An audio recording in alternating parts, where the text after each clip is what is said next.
here, and welcome back to another episode of Let's Get You Wealthy with the one and only Jim Do. Thank you so much for coming today. I'm happy to be here. And today we're going to talk about a concept of the financial wheel. So first of all, what is the financial wheel and how does that work? I call it the wealth wheel. And most entrepreneurs, over their lifetime, they pick up an accountant, an attorney, an insurance agent. They get these different professionals, a banker, an investment advisor. If you picture a wheel, those are like spokes on the wheel. But often they're not all A players. They're not collaborating. They're not talking to each other. No one's holding them accountable. They're kind of working in a silo. But the worst part is the entrepreneur's kind of in the middle managing those relationships. And often I meet entrepreneurs who don't even realize that they're in the middle of that wheel. So that's not ideal. We call that the financial flat tire. What we like to see is a functional wealth wheel. And that's where all the professionals are A players. They're all collaborating. They're being held accountable. And ideally, the entrepreneur is not in the middle managing that team. Now, to get to that point, there's a transition period. So entrepreneurs usually fit into one of three categories when I first meet them. So they usually are either an ostrich, a juggler, or an air traffic controller. So the ostrich would be an entrepreneur that would say to me something like, you know what, Jim, I don't have time to worry about all this wealth planning stuff. I'm taking care of my family. I'm living my life. I'll get to it. And it's easy to be the ostrich. You just ignore and avoid, but the results are almost always poor. Right. Then there's the juggler. That's the entrepreneur that says, I know I'm handling all this stuff on my own. I've got all these balls in the air. I'm dropping balls left and right, but I'm just doing the best I can. You can imagine it's hard to be the juggler, but the results are usually poor. Then there's the air traffic controller. And the air traffic controller is the entrepreneur who has amazing professionals in those areas of tax, legal, insurance, and investment. But the entrepreneur is managing the team. So that is the step between you move from ostrich and juggler to air traffic controller. And that's where you need to go first. Then when you can afford to hire a firm to actually run that team for you, that's when you move to the best situation, because the air traffic controller is hard, but you can get excellent results. But from there, you move to the family office structure, where now you have these excellent professionals on that wheel, but you're not in the middle of the wheel anymore managing it. So that's a step.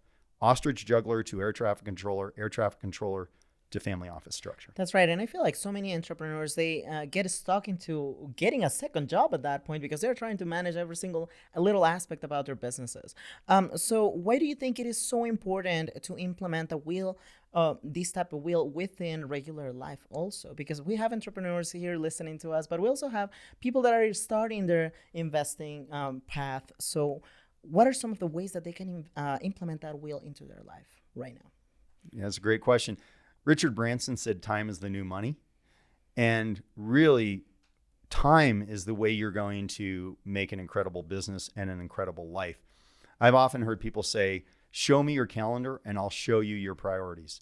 So if someone says, I love my family, but the family's never on the calendar, I'd question whether you love your family. Right. Or if you're trying to build a business and there's no time on the calendar to build the business, you're not going to build a business. So thinking about your time and how you can better utilize your time is really important. A friend of mine, Tim Grover, who's famous for, he wrote Relentless and he wrote Winning, he coached, he trained Michael Jordan and Kobe Bryant. I spent some time with him recently and he said, people talk about time management. More important is focus management. And that's what the entrepreneurs need to think about, both with family time. So I've been married for more than 30 years. I have to focus on time with Mimi. Otherwise that relationship is going to start to drift. And by the way, if you don't pay attention to something in your life, it will drift. And guess what? Does it ever drift in a positive direction? Oh, no. Always in a negative direction. So if you don't pay attention to your health, it's going to drift in a negative direction. If you don't pay attention to your kids, that relationship's going to drift in a negative direction. So same thing with your business and same thing with your finances and your money. So then how and when do you start getting help to take things off your plate so you can do the more high value activities? And that's part science and part of that is art.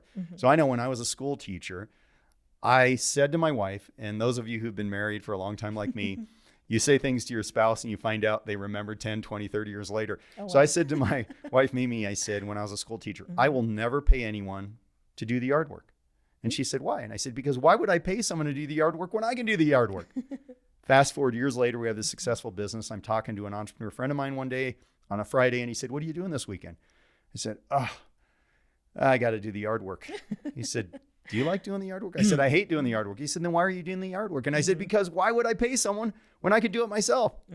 He said, Jim, pull out a piece of paper. And I did. And he said, let's say you work 40 hours a week, 50 weeks a year, that's 2,000 hours.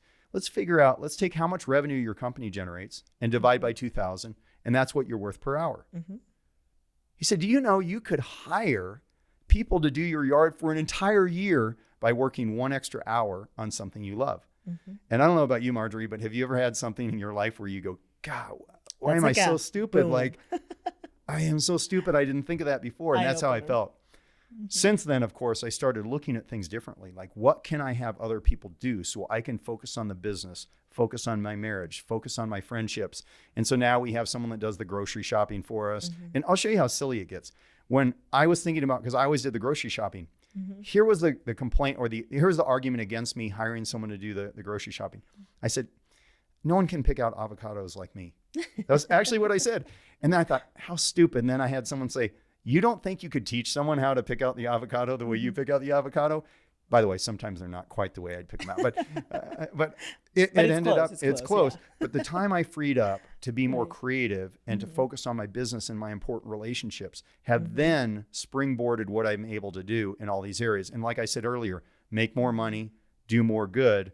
And Mhm. now the good that I can do now that we're making more money far exceeds what I could have done when I was a school teacher making 20 grand a year. Exactly, because then again, you realize what your true value was, and that you could be occupying your time into doing more productive activities for your business, for your family, truly those priorities. So, what are some little things that you could advise people that are listening to these podcasts so they can stop that, I guess, ego stopping on the way, stopping them from like getting someone to help them?